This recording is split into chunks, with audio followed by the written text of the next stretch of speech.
What about Job? Now let's talk a little bit Job, this one will start bawling again. Do you know the entire story of Job? You know what it was? I'm going to show it to you from Job chapter 1 and 2. The story of Job was God was defending the honor of Job. See, this is what people don't understand. Job begins in Job chapter 1 and 2, but it tells you something's taking place in heaven that Job is not aware. Job doesn't see it. It says, the angels came to God. I'm going to open it up. I'm going to show you. And it says Satan was among them. So notice, God, angels, and Satan. Now the Bible tells us that the duty of Satan, or the mission of Satan, is to go around the world to find people he can destroy. 1 Peter 5, 8 to 9. He looks for people that he can destroy their faith. Destroy their faith. 1 Peter 5, 8 to 9. Be of sober spirit, be watchful. Your adversary, the devil, prowls around like a roaring lion. So he's prowling, he's looking. Who's someone that has strong faith in God? I'm going to make him hate God and destroy his faith. Seeking someone to devour, but resist him, firm in the faith, knowing that the same experiences of suffering are being accomplished among you, your brethren who are in the world. Meaning, we all suffer because Satan's trying to destroy all of us and get us to blame God. Because when you have a tragedy, the last person you blame is Satan. The first one you blame is God. Satan wins. That's what he's trying to do. Yeah. But it wasn't God. It was Satan. But we forget him, huh? When you bury your child, the first one you point the finger at is, you, God, you! And Satan laughs. Exactly. Yeah. I win. Didn't I tell you, God? He doesn't love you. He only loves you for what you can give him. See, I win. That's what he tries to do. How do I know? Because now we're going to go to Job 1. Satan is more smart than we think. And he's more dangerous than we think. As long as he can get God to be blamed for the things he does, he wins. Now we're going to pick it up here. Remember what Satan does? He's looking, he's prowling. That right? It says he's looking. Who's a Christian who thinks he's strong so I can destroy and mess up his faith? Watch here. Job 1:6. Listen. Now was the day that the sons of God came to stand before Yahweh. Now notice, it's not just God and Satan, the sons of God, meaning angels. So the angels are listening to this conversation. Watch how deep it gets. Satan was among them. And Yahweh said to Satan, from where do you come? Where are you coming from? You're up to no good. Then Satan answered, and Yahweh said, from roaming about on the earth and walking around on it. You remember what Peter said? Why does he do this? Why does he roam the earth? Looking for a prey. To do what? Looking for a prey to devour. Once he finds that prey, he's got to report back to God. That's why God knows he's here. You're up to no good. You're here because you have your eyes on my servant Job. See, God already knew. Look. Then Yahweh said to Satan, have you set your heart on my servant Job? He's not asking because he doesn't know. It's like, really? You want to now test Job? You want to now attack Job? Why? Look what God says about Job. The angels are listening, Listen. God is going to say this about Job with the angels listening. For there's no one like him on the earth, a blameless, upright man, fearing God and turning away from evil. Did you understand what kind of praise it is that God is praising a human in heaven? Can you imagine God in heaven says, do you see Martin? You see what a wonderful servant he is? There's no one on earth like him who loves me. God is praising you in heaven. What an honor. This is God's view of Job. He's telling the angels, Job, there's no man like him. He loves me and fears me unlike any man. But now look, Satan says, no, God, that's not true. You don't know what you're talking about. What do you mean? Satan answered Yahweh and said, does Job fear God without cause? See, now he's getting even the angels to doubt God. Wait, what do you mean? No. He only loves you because you made him a millionaire. Because you got about $1 million in your account and you got a huge mansion. That's why you love God. Take it away and watch how he's going to curse you. You're wrong about Job. So now it's a test. You see what he wants to do? I want you to see what Satan wants to do. He not only wants to prove God wrong and make Job hate God, he wants the angels to doubt God. Because angels don't know everything. They're creatures. Only God knows everything. And Satan was also a righteous angel, we believe. but he too sinned. So what he's trying to do is, he's trying to do two things. Make Job hate God and prove God a liar to get the angels to doubt God. Because now, if God is wrong, and I'm an angel, say, wow, Satan was right. God doesn't really know everything. Should I really be trusting God? See how smart Satan is? He's much more dangerous and smarter than you think. So what does God do? Really? This is what you're going to do? You're trying to get the sons of God to doubt me, and you're trying to get them to doubt the integrity of Job, that I'm wrong about him, and Job is not a man of God, and you're trying to prove me wrong, and you're trying to make Job look bad and make Job hate me? Go ahead and do it. Because why? I want you now to go deep. Think. If God were to simply throw Satan out, that would still leave doubt in the heart of the angels. Lela.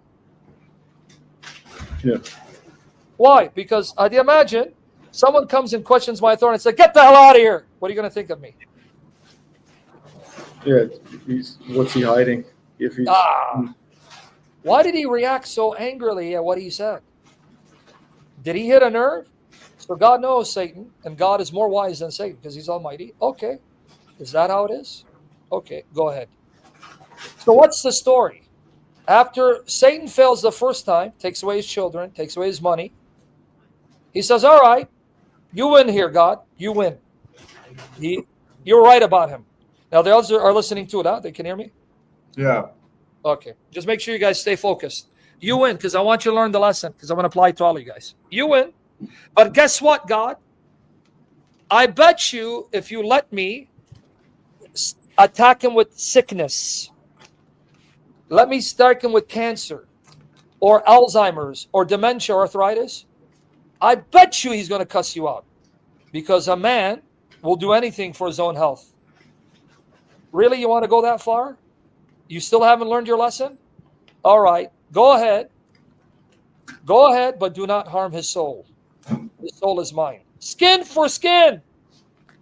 Let me afflict him. Now, guys, you understand what you just learned here? You understand what you just learned? Satan has power to get you sick. Satan has power to give you cancer. Satan has power to cause tsunamis. Satan has power to cause tornadoes. Satan has power because he did it. God tells us spirit creatures, they have powers to cause floods, wildfires, volcanic eruptions, tsunamis, and get you sick. So it's not always from God. This is what you're supposed to learn. Because the first thing we do is blame God. But God is telling you, no, it's not always me. There are spirit creatures who have powers to cause a tsunami, to cause a building to collapse, to cause wildfires, to cause you to get sick. It's not always me. Because who went out and struck Job and got him to suffer boils that even his wife couldn't handle looking at him because of the pain? Satan, Lela. Satan. And Job failed again. Because what happened? Then Satan went out from the face of Yahweh, struck Job with terrible boils. So who got him sick? Satan. Not God, la. So how do you know that guy who has cancer, that's not from Satan? How do you know that woman who's got arthritis, that's not from Satan? You don't know that. Can I add something? But wouldn't you say like the Holy Spirit protects us? Like God protects us? No, well, so you're saying God failed Job. He didn't protect Job? But Satan had to ask him for permission to afflict him. Yep. And in the Bible, even Jesus himself got tempted by Satan and got killed by Satan. You think you're better than Jesus because you're a son of God? No. You will be tested. But technically, Jesus didn't get killed. He was sacrificed. Yeah, but he didn't kill himself. That would be suicide. He had to allow himself to be killed. Okay. Why do you think Peter said, you killed him? He didn't say God killed himself. Mm-hmm. Right? I get your point. Yep. So no, you got to be careful. No, Jesus, yes, could not die if he didn't want to die, but he chose to die, but he didn't commit suicide, what we call deicide. He had to be killed. That's why Peter says, you killed him. He didn't say, oh, he killed himself. No, it doesn't work like that. But don't forget the point. You're not better than Jesus. If Jesus suffered, you're going to think you're going to have a mansion on earth and everybody's going to be, lovey-dovey and you're going to have a wife and 20 kids. No, it doesn't work like that, man. It's never worked like that. Only those who are deceived, who don't want to suffer. No, but Jesus wants me rich. He wants me to have a mansion. He wants me to have a home that's $600,000 and remodel it, and I have $1 million in the bank. You sure that's what Jesus wants for you? But anyway, it's deception. Anyway, but idea, watch the point though. Then Satan went out from the presence of Yahweh and struck Job with terrible boils, from the sole of his foot to the top of his head. And he took a potsherd to scrape himself while he was still sitting among the ashes. That's how much pain he was in. His wife, who loved him so much, see, people don't understand why his wife reacted this way. She loved her husband so much, she couldn't handle to see him in this pain. Her heart was breaking. Her heart was breaking. Danza, why do the Shia believe that your mother's house is a whorehouse, a prostitution? Her heart was breaking. You got demons manifesting, guys. Satan's children. Because the man she loved was suffering such a horrible affliction, she couldn't handle it anymore. She goes, okay, curse God and die so you can be at peace. She didn't say it out of hate for him. She said it out of pain for him. Can you imagine? Have you ever had where you see a loved one dying of cancer and so painful, you're like, God, please let him die already? Has that happened? You know people like that? Yes. Yeah. That's what's happening to her. I can't handle this. Just curse and get it over with. But here's where Job passes the test. But he said to her, you speak as one of the wickedly foolish women speaks. Now you're speaking evil, like a perverse woman. Shall we indeed accept good from God and not accept calamity? And look what God says. And all this, Job did not sin with his lips. Okay, so what's the story now? Now that I gave you all this, you had now 3 stupid men who thought they were wise. 3 stupid men who thought they were wise. Who thought, you know what, Job? You must have sinned. This is their theology. If you were righteous, like what this guy said, Tony, this is your theology. Won't God protect you? That was their theology. There's no way God would allow this to you if you haven't sinned. You've done something evil in your life because God protects his people. See, that's what you said. Mm-hmm. You just sound like those 3 idiots. But I don't blame you. You're Chaldean. It's okay. Thanks, Sam. All right, I'm just saying. Who's the Chaldean? Okay, are you listening? Listen to me. They were looking at him. What did you do? And Job says, I've done nothing. No, it can't be. That's the story. You must have done something bad. No, I haven't. If I have, I'll acknowledge it. Tell me and I'll do it. I've always confessed to God and have tried to be righteous, but there's no way God could allow this to happen. You must have done something evil. At the end, you know what God says? You are idiots. You don't know what the hell you're talking about. You need to repent. The message is, not everyone who suffers is because they're evil. Many suffer because they're righteous, because Satan wants to destroy your faith and get you to blame God. Job didn't. Now, what was Job's story? I'm going to now wrap it up. I promise you, and I'll take your questions. But I had to do this. Job's pain, you know what his pain was? It wasn't so much that he lost his children, 7 sons and 3 daughters. He lost his money and he got sick. He wants to know, why does God hate me? It wasn't Job complaining out of, I lost everything, because God said he passed the test, didn't he? He goes, in all this he didn't sin. So what was his pain? Why do you hate me? Why did you turn against me? All this time, I thought that you were pleased with me, but the things that are happening to me, I don't understand. What could cause you to hate me and destroy me this way? He was heartbroken. Why God? See, this is why I say when I read the story, it kills me. He didn't know. Why God? I thought you were my friend. And I thought that you loved me. Why do you hate me so much? What did I do for you to hate me? God doesn't hate him. But now God shows up. Now here's the lesson. Now what the lesson for you. He shows up in Job 38. He goes, you wanted to meet me, right? Okay, I'm here now, Job. From Job 38 to 41, God asked him a series of questions. And I'm going to explain to you why. Job, gird up your loins. Now we're going to have an audience. We're going to speak face to face. You thought all this time that I did this to you and I hated you. But you don't understand. Now, before I answer and justify myself, I'm going to ask you a series of questions. If you can answer, then you have a right to judge me. And he says, were you there when I laid the foundation here? No. Do you know how the clouds are formed? Do you know where lightning comes from? Do you know how the stars were set in place? Do you know where snow comes from? Do you know any of this? No.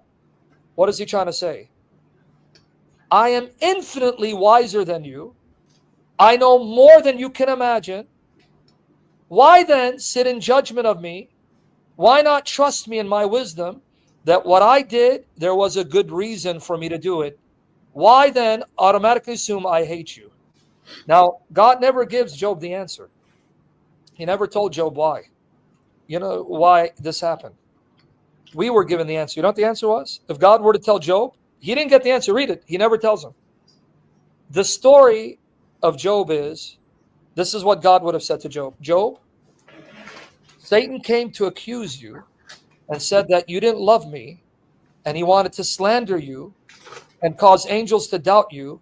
I came to your defense because that's what friends do. Friends have each other's back. When he attacked my friend, I did what a good friend would do. Come to your aid, to your defense. No, Martin's not like that. You're a liar. I know Martin. How dare you slander him? Job, I came to defend your honor in heaven. God defending his honor. Who the hell is Job for God to even waste his time? That's the story. Job, I'm more of a friend than you can imagine. I am the best friend anyone could have, because when he attacked you, my friend, I came to your defense and I had your back. Job is not like that. Don't you dare slander my friend. That's the story of Job. But what's the story for you? When you go through hell, don't you be like Job. God hates me. God says, no, trust me. Something is happening for this to happen, but I got your back because I'm your friend and I'll never leave nor forsake you. That's the message of Job. That's what Jesus says right here. So now you understand Job and how it applies to your life. So when you're going through hell, don't be like, God, why? Didn't you learn already? There's a Satan.